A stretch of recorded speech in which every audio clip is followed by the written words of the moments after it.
The fragrance of selfless love that has drawn the world into one family. The truth of an eternal message that has been revealed through every act and word. The fulfillment in service that has been taught by relentless sacrifice. The Lord's own life is indeed His message.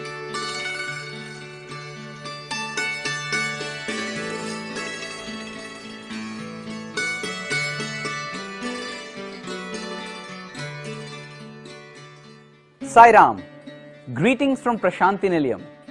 Today is the 26th episode of our month-long tele-serial entitled The Message of the Lord. And the theme that we have chosen for today is service to society. Now there are two reasons why we chose this theme. The first is because Bhagwan Baba regularly advises us to do service. And where students are concerned, Swami lays great emphasis on service to society. The second reason, and this is the more important one, is that Bhagwan Baba's life has been one long saga of selfless service to humanity as a whole. Surely, there are some things that we can learn from that. With that preamble, let us now get down to business. Service to society is far more common than we realize. Maybe some of it is done for earning a livelihood, but we do realize where we would be if there was no one to sell vegetables, drive buses, and so on. In fact, it is on account of all such activities that the term the service sector came into existence. True, the service sector is actually a part of the business sector and the service rendered is charged. At the same time, strange as it might sound, there is a spiritual element involved even here. But we shall come to that later, maybe. When Swami asks us to engage in service, what he means is that we must do something that would help and benefit the poor and the needy. Let us try to understand this in greater detail. The others also belong to you. And we consider the others different from us. The others are not so-called others, they are divine. Whosoever you render service, consider that service rendered to God only.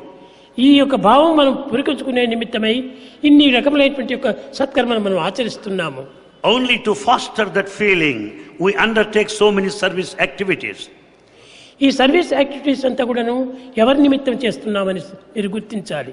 You should also know for whose sake you are doing service activity. మీ నిమిత్తమే మీరు చేస్తున్నారే కానీ పరుల నిమిత్తం కాదనేటువంటి సత్యాన్ని గుర్తించి వర్తించాలి. You should know the fundamental truth that you are serving others for your own sake, not for anybody.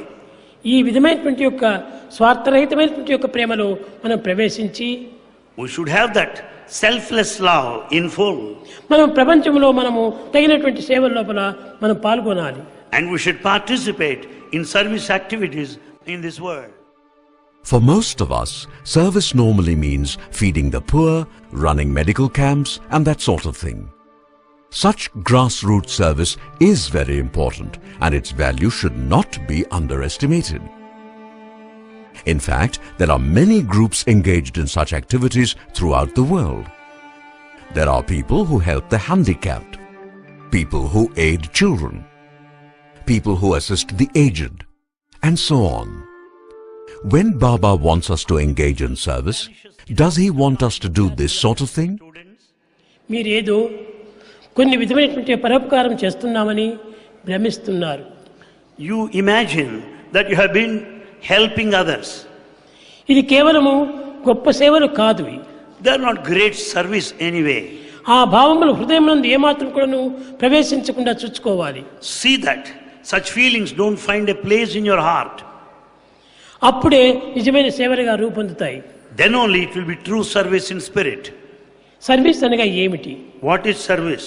ఏదో మనం సేవలు చేయటం సర్వీస్ అనుకుంటున్నాం. We think some activity The is best service. way to love God is to love all, serve all. The best way to love God is to love Prema all and చేత మనం serve all. ప్రేమించాలి. We have to do service with love. ఆ ప్రేమ చేతనే మనం ఈ యొక్క పనులు చేయాలి. We have to do all activities with love. అప్పుడే నిజమైనటువంటిది. ప్రేమ అనేటువంటి యొక్క పాజిటివ్ లేకుండా ఎన్ని సేవలు చేసినా అవంత నెగిటివ్గానే మారుతుంటాయి. Without this positivity of love, however number of services you render, they're all... The fact is, most of the service done by various organizations, NGOs as they are often called these days, is well intentioned. Further, the service is rendered in a humanitarian spirit. There is absolutely no question that such service has done a lot of good to millions all over the world. Keeping that in mind, let us remember that when we do service, Swami wants us to add something unique and extra, which is the spiritual element. That something extra being very special, let us spend a few moments trying to understand its significance. Normally, when a person does service, it is not unusual for that person to think of the good he or she has done to others. Swami, on the other hand, is quite emphatic that we should not spend any time thinking about any good we might have done.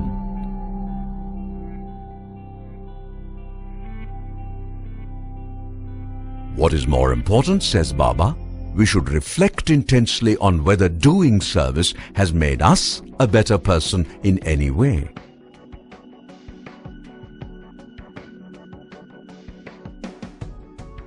We are sure this would come as a terrific surprise to most people, but there is a good and deep reason why Swami wants us to introspect in that manner.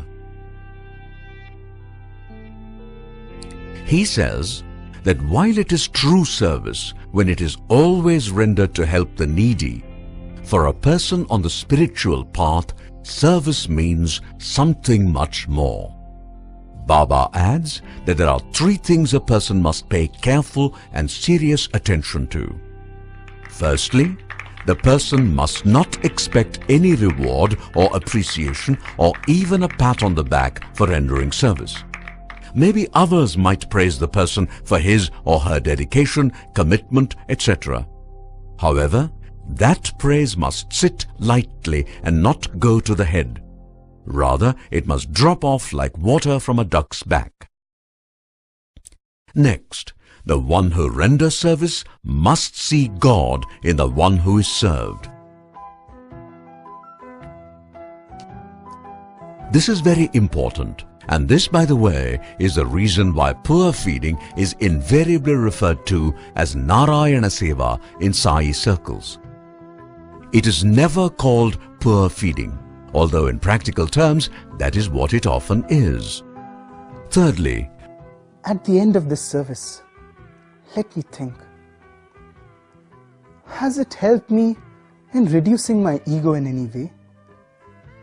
Has it made me more aware of the various kinds of problems that people face in their daily lives?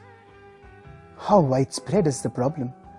And can it be eradicated completely and dealt with on a larger scale? Baba's remarks are important and merit some attention because it is in the spiritual angle that the service rendered by Sai devotees differs qualitatively from the service that NGOs normally engage in. Since the year 2000, the students of Swami's University spend about 10 days or so every year going out in thousands every day to neighboring villages to distribute food and clothing and also to spread Swami's love. This service, called Grama Seva or village service, is usually done during the Dasara festival, which comes during the September-October period.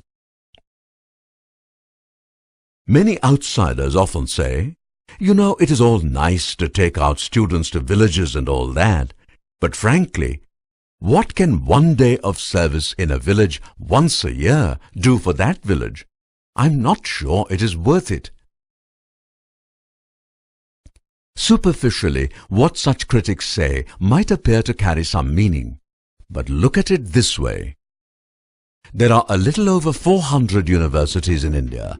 In how many universities do students ever spend even one single day mingling with poor villagers, going door to door, spreading love and cheer? In fact, students living in urban areas hardly know what villages are like, much less about the fact that even today, 70% of the people in India live in rural areas. Baba, of course, knows all about the problems of villagers, having been born in one and having lived in that same place all his life. You know something? In the year 1985, that is to say in the year of his 60th birthday, Baba went to a village called Amegundapalayam, about 20 kilometers from Puttaparthi. This village is not too far from Puttaparthi, but even today, the access road is very bad since the village is in the forest region. No wonder the village has hardly improved. Getting back to Swami's visit to this village, Swami, in a discourse given to the villagers and to the students who went with him, said, God, the Vedas say, has thousands of eyes. India has thousands of villages, and those villages are my eyes. So, dear students, no matter where you go, make sure you protect my eyes.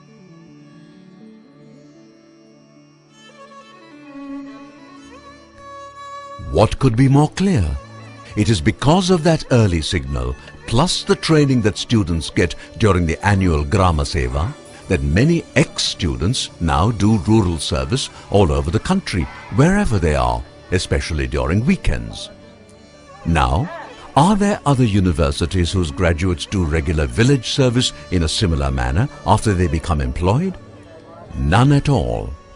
So you see, villages around Puttaparthi may not benefit immensely from the once-a-year visit, but a seed is planted, and that bears fruit all over the country. Time now to return to a couple of points we skipped earlier, but which are important nevertheless.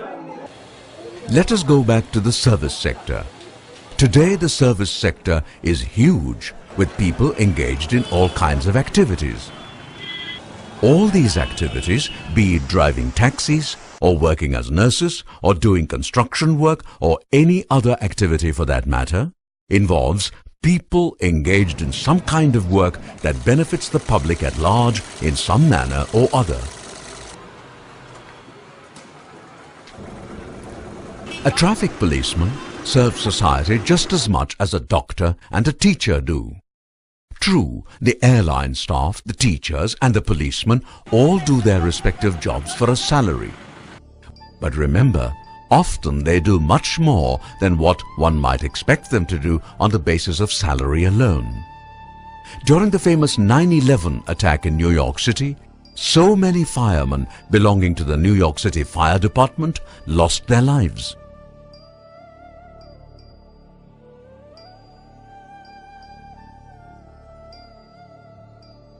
Similarly, during the famous Mumbai terror attacks, many policemen lost their lives, as also people doing service in hotels. Clearly, these are calls beyond normal duty. What we do not realize is that this sort of thing happens far more frequently than we realize and almost everywhere. Why? Because there is innate goodness in people. Which is why Krishna says in the Gita, and Baba also stresses, 1. Whatever be the work you do, think you are doing it for me. 2. Offer the work to me. And 3. Do so with love. This is how, says Baba, work can be converted into worship. Do you see what a great idea and convenience this is? God in His mercy tells us, I know how busy you are, so don't bother about going to a temple or church or whatever to pray. All you have to do is to convert your work into worship. You don't know how to do that? Well, here's how you do it. Suppose you are an airline pilot. Just take a minute off before you start taxiing for takeoff. While flying, just go about doing your normal work.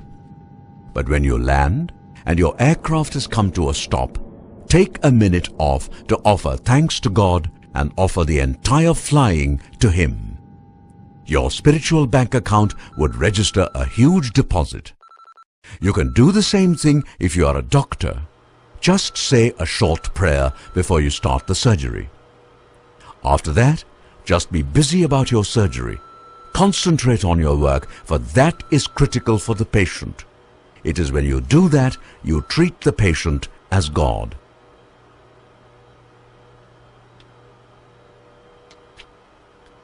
And when it is all over, just say a short prayer thanking God. So that's how simple Baba has made it all for us. Now let us understand this message again in simple words. It basically means one might be doing work as a part of one's job. However, says Krishna, even that work most likely would involve service to the public in some manner or the other. In every case, says Krishna, think you are working for God, no matter who your employer is. After all, in the ultimate analysis, God is the boss of everyone. Remembering that God is always the boss, work diligently and sincerely, seeing God in the person whom you are dealing with. Finally, tell God, God, I did that work for you, and am now offering it to you with love. Please be so kind as to accept it. That's all. It's so simple. You do your normal work and get paid. But by thinking of God and offering it to Him, your spiritual bank balance also goes up. So, it's a win-win situation, and what better deal could one ask for? We all do work, no doubt, but there are some people who really take their work very seriously. And out of such earnestness and dedication, a lot of good can also come. Here is a real-life example. This occurred in the city of Mumbai. It happened many years ago when a general election was about to be held. A general election in India is a pretty big affair. And they don't come any bigger because India is the largest democracy in the world. Naturally, it takes a lot of preparation, plenty of hard work, and hundreds of thousands of election officials to get the job done. A lot of volunteers are drafted for the purpose. And during the election I referred to, one such draftee volunteer was a young lady doctor doing medical research in a leading hospital in Bombay called the Nair Hospital. She was thus a doctor plus a PhD.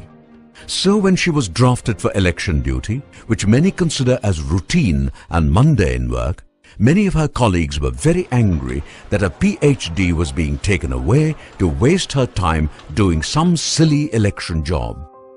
They said to her, "You should not have agreed. You should have refused. It is beneath your dignity."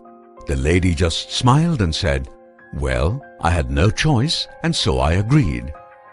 Came election day, and off this young PhD went to do her duty in a booth in a famous slum called Dharavi, which has since become world famous because of an Oscar-winning film. Next day, her boss, the dean of the faculty in Nair Hospital, asked this lady, "So what was the work you had to do in the election booth?" She replied, "I had to apply an ink spot over the finger after the person had cast the vote." "That does not sound exciting to me," replied her boss. The young lady then said, "Madam, actually I found something strange." "What was that?" "Well, I noticed that the nails of most of the women voters were white instead of being pink. I suspect all of them are suffering from hemoglobin deficiency. That is serious because if these women become pregnant, the babies would have all kinds of deformities. Many of those babies would then end up in our hospital and I would have to do the surgery. These are difficult operations, you know, and we must do something immediately to attend to the situation." The dean of Nair Hospital then promptly swung into action. organized a detailed survey which revealed that over 70% of the women in the slum had a hemoglobin count of less than 10 grams, which was quite alarming. A nutrition improvement as also an awareness campaign was immediately started, and over a period of time, the incidence of hemoglobin deficiency was brought down to 10%.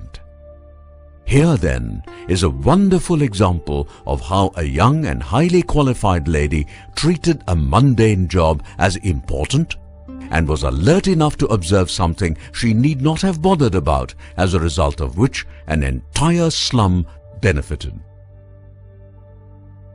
That really is what Karma Yoga is all about. Now, is this all that complicated to understand? One last point and we are through. There is an important activity that does not involve field work, but it is also service, very important service we might add. Take climate change, for example. This, as everyone knows, is of critical importance to the very future of humanity. Meetings and conferences are held all the time to discuss this, but after that, little happens, which is both sad and disappointing.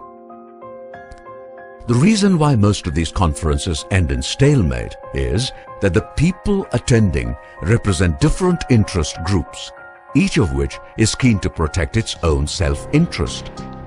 People may say great things in their speeches, but at the end of the day, selfishness and groupism scuttle decisions. Meanwhile, both the planet and the people on it suffer. If we are really serious about solving problems, and solving global problems is also a service, in fact a great service, then we have to pay serious attention to the spirit in which problems are to be solved, and that precisely is where the spiritual aspect enters the picture. We are sure all that would have sounded rather confusing, and so, by way of explaining the point, let us take you back to an earlier era when the Lord came as Sri Rama.